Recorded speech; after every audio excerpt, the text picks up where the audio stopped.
Welcome to the Genius Factory. Enjoy the video.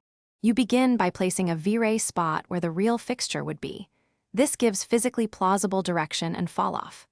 Once placed, make sure the renderer is V-Ray and units mode matches your scene, because intensity behaves differently in RAW versus photometric units.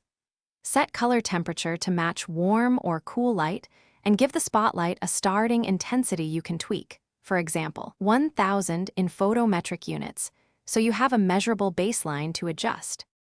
You now shape how the spotlight behaves.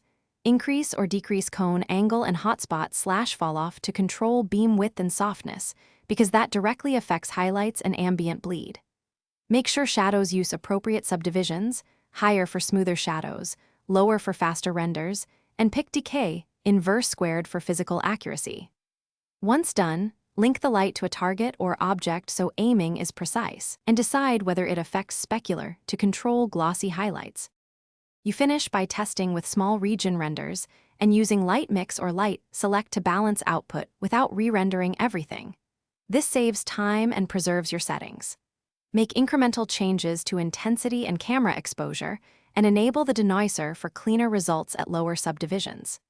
If the spotlight disappears or looks wrong, check units mode, camera exposure, and whether the light is disabled or excluded. Resetting intensity to 1/1 and toggling visibility often reveals the root cause. Thanks for watching. If you found this helpful, don't forget to like and subscribe.